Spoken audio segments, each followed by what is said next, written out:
आज हम बात करेंगे यूजीसी के उस नए बवाल की जिसने यूनिवर्सिटियों से लेकर प्रोफेसरों तक, छात्रों से लेकर राज्य सरकारों तक हर किसी को आमने सामने खड़ा कर दिया है।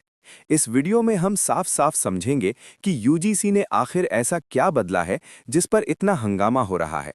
क्या ये बदलाव सच में शिक्षा सुधार के लिए हैं या फिर इससे यूनिवर्सिटी की आज़ादी कम होने वाली है? और सबसे अहम सवाल, इसका सीधा असर आने वाले समय में छात्रों और उनके भविष्य पर कैसे पड़ेगा? इसलिए इस वीडियो को पूरा देखिए, क्योंकि अंत में आप खुद तय कर पाएंगे कि ये सुधार है या नियंत्रण।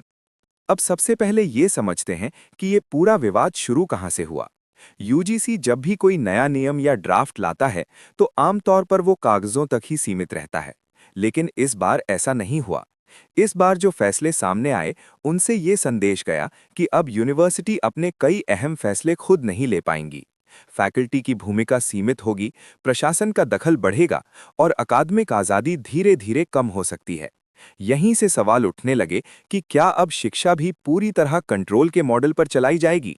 यूजीसी यानी यूनिवर्सिटी ग्रांट्स कमीशन का मूल उद्देश्य था विश्वविद्यालयों की गुणवत्ता बनाए रखना, उन्हें आर्थिक मदद देना और ये सुनिश्चित करना कि देश भर में उच्च शिक्षा का एक न्यूनतम स्तर बना रहे।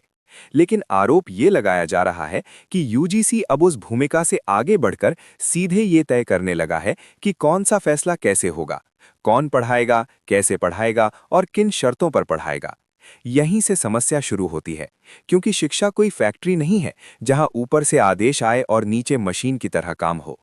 इस नए बवाल में सबसे ज्यादा नाराजगी शिक्षकों के बीच देखने को मिल रही है। प्रोफेसरों का कहना है कि अगर अकादमिक फैसले भी फाइलों से तय होंगे तो फिर विश्वविद्यालयों का मतलब ही क्या रह जाएगा। शिक्षक सिर्फ सिलेबस पूरा करने वाली मशीन बनकर रह जाएंगे। रिसर्च, आलोचनात्मक सोच और स्वतंत्र विचार, ये सब धीरे धीरे खत्म हो जाएंगे।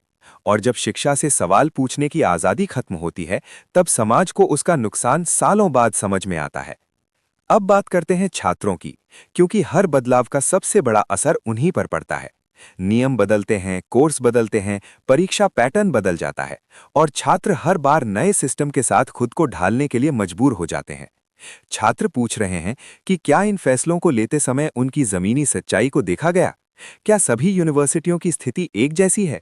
क्या छोटे शहरों और राज्यों की यूनिवर्सिटियां भी उसी ढांचे में फिट हो सकती हैं जो बड़े संस्थानों के लिए बनाया गया है?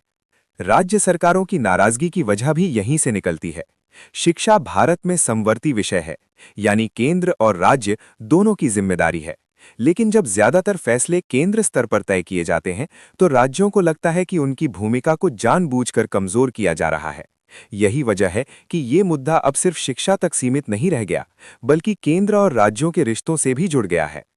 सरकार का तर्क है कि ये सारे बदलाव नेशनल एजुकेशन पॉलिसी के तहत किए जा रहे हैं।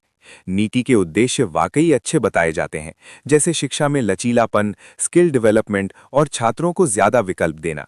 लेकिन समस्या नीति में नहीं, उसे लागू करने के तरीके में बताई जा रही है। अगर सुधार संवाद से होंगे तो उन्हें स्वीकार किया जाएगा, लेकिन अगर सुधार आदेश से होंगे तो विरोध होना तय है। अक्सर इस बहस में अंतर्राष्ट्रीय मॉडल का उदाहरण भी दिया जाता है। कहा जाता है कि विदेशों में भी ऐसा ही सिस्टम है, लेकिन वहां यूनिवर्सिटियों को ज्यादा स्वायत्तता दी जाती है। वहां नियम कम और भरोसा ज्यादा होता है।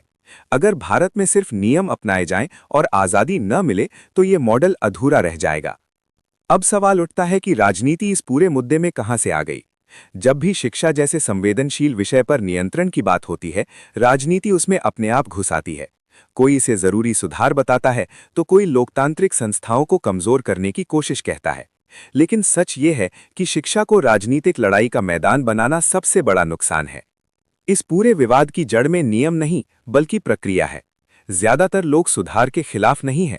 विरोध इस बात का है कि फैसले लेने से पहले विश्वविद्यालयों, शिक्षकों और छात्रों से खुलकर बात नहीं की गई। अगर सभी पक्षों को साथ लेकर चला जाता तो शायद ये बवाल पैदा ही नहीं होता।